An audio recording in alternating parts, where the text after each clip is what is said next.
Para completar, Elinho, ex-São Paulo, pode virar reforço do Vasco? Falo ainda sobre o Vasco da Gama, que viajou em avião de Leila Pereira, aumentando ainda mais rumores e causando interferência e declarações polêmicas do presidente do Fla. Fala aí, pessoal, sou Jorge Nicola, bem-vindos a mais um vídeo do canal, sempre bom ter vocês por aqui, sem perder tempo. Pedir para deixar like, se inscrever no canal e ativar as notificações. Quero falar agora sobre Elinho e a especulação de que o ex-atacante do São Paulo e do Red Bull Bragantino pode virar reforço do Vasco. Muitas novidades e barulhos com possíveis reforços cruz-maltinos, certo? Já falei para vocês que a possibilidade do Renan Lodge ser contratado está completamente descartada. Conversei com o empresário dele, que afirmou que não foi procurado pelo Vasco e que hoje a prioridade do atleta é fechar com a Inglaterra ou com a Itália. Pois bem, sobre Elinho. Antes de gravar o vídeo, conversei com um dos representantes do atleta. Ele tem sua carreira gerenciada pelo Giuliano Bertolucci. A resposta foi de que o Elinho, enfim, conseguiu engrenar com a camisa do Toluca do México. Primeira temporada difícil, em que ele foi muito mais reserva do que titular. Nesse início de temporada no México são 7 jogos com 3 gols e 3 assistências, titular e peça importante na equipe mexicana. Diante disso, o negócio fica já praticamente impossível, mas as cifras são ainda piores. O Elinho havia sido contratado do Red Bull Bragantino por 13 milhões e meio de euros. E na baixa, na temporada passada, enquanto era reserva, o Toluca pedia os mesmos 13 milhões e meio de euros para fazer negócio. Nesse momento não há intenção do Toluca em vendê-lo. Então, para contratar o jogador vai haver uma necessidade de investimento superior aos 13 milhões e meio de euros, que equivalem a 86 milhões de reais. Você, torcedor vascaíno em sã consciência, acha que o Vasco tem hoje capacidade para investir 90, 100, 110 milhões de reais na contratação de um único atleta? Com a lembrança de que o Vasco recentemente precisou recorrer à Crefisa com um empréstimo de 80 milhões de reais para pagamento de contas emergenciais. É muito claro, óbvio e nítido que o Vasco melhorou de patamar financeiro, estrutural, as mexidas e mudanças têm sido extremamente positivas, mas hoje o Vasco ainda não é capaz de fazer um investimento desse tamanho. Dá para descartar qualquer possibilidade de o Elinho virar reforço cruz-maltino para 2026.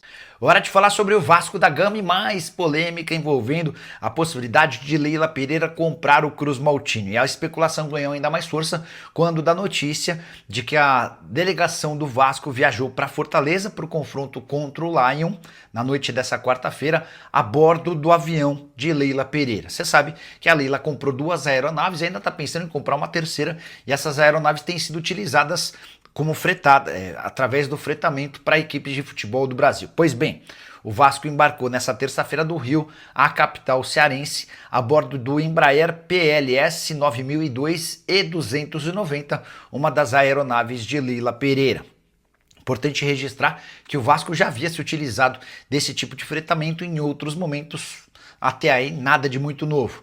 Mas nas redes sociais o barulho foi muito grande porque se noticiou na semana passada que o Vasco pegou 80 milhões de reais emprestados com a Crefisa, e se não houver o pagamento desse dinheiro daqui a 3 anos, a Crefisa pode adquirir até 10% das ações da SAF vascaína. Só para completar, o presidente BAP pôs ainda mais lenha nessa fogueira. O dirigente rubro-negro afirmou o seguinte, abre aspas, temos um caso de conflito clássico aí.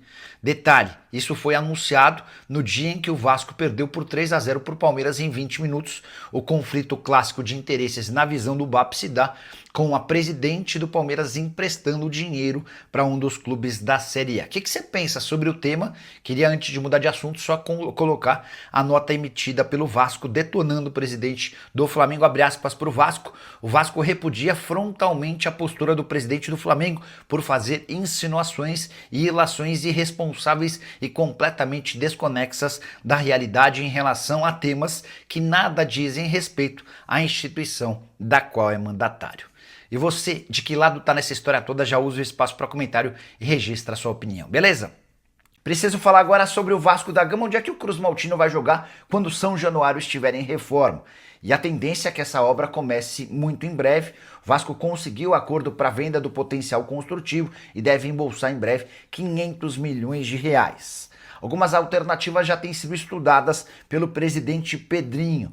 As mais naturais, luso-brasileiro e Nilton Santos. Embora exista a questão do Nilton Santos com um gramado sintético. O Vasco ainda pode se fazer valer especificamente em alguns jogos do Maracanã, do Mané Garrincha e do Kleber Andrade em Cariacica, no Espírito Santo. Importante registrar que o Vasco ainda nem começou as obras no seu estádio, mas já foi procurado por alguns administradores de estádio oferecendo alternativas para o Cruz Maltino. A Arena Joinville e a Arena Amazônia são duas dessas possibilidades.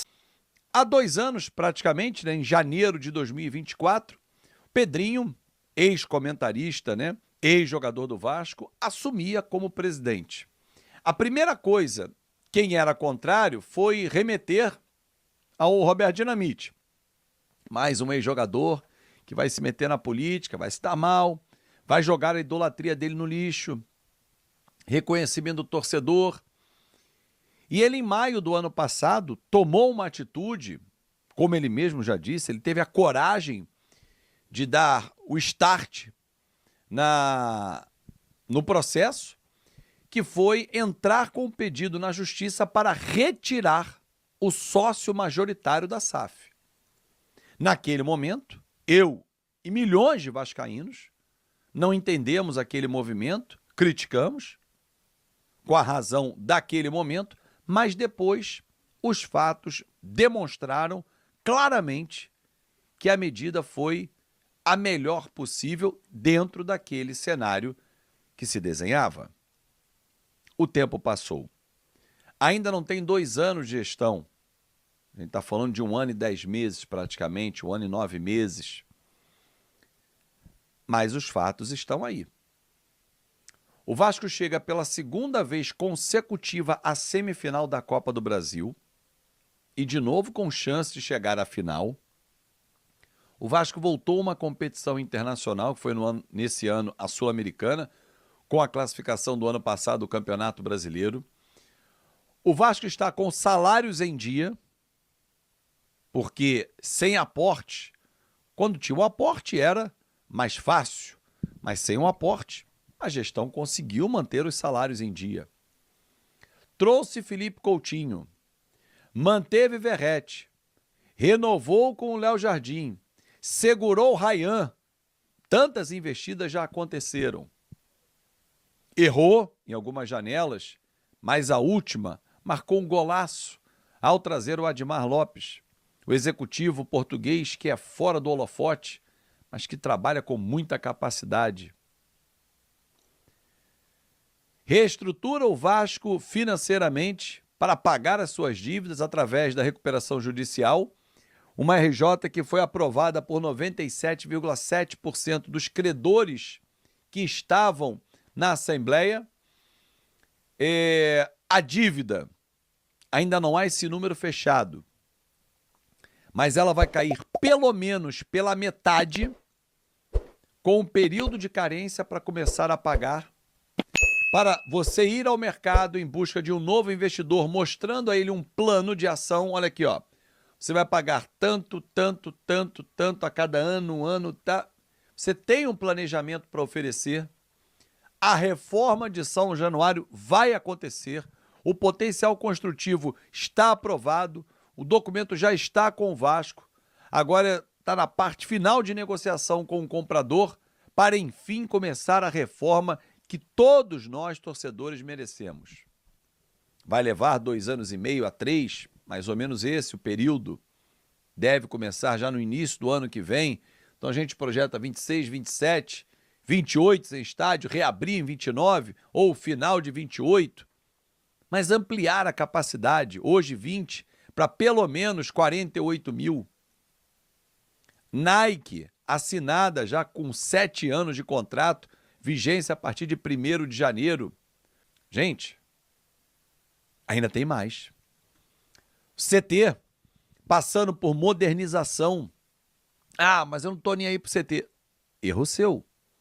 Porque os nossos jogadores, aqueles que nós torcemos, precisam de uma estrutura. E hoje eles têm uma estrutura muito melhor, tem uma área molhada, tem um estacionamento de mais qualidade para os atletas quando chegam, tem uma área de convivência, tem uma harmonia muito grande interpessoal dentro do CT. Tem hoje equipamentos que não existiam para melhorar a performance dos atletas. E vem mais. Vem mais investimento no CT. A ampliação já está orçada em obras de 30 milhões de reais. Não é ampliação total, porque o Vasco ocupa 1/3 do terreno e pode ocupar ainda mais 2/3. Então tem muita coisa ainda para ser feita. Mas 2 anos, vamos arredondar a gestão do presidente Pedrinho, e aí a gente está personificando nele, utilizando ele como símbolo, mas não podemos esquecer do entorno, do time que está com ele, porque é esse time que faz a operação, a roda girar, a operação ser realizada. Os vice-presidentes, o Paulo César Salomão, Renato Brito, cada um na sua área, um na área jurídica, o outro na área do potencial construtivo. E tantos outros, os presidentes de poderes também, o João Rich, o Alain Belaciano. Figuras que às vezes não aparecem para vocês, mas que fazem parte do dia a dia.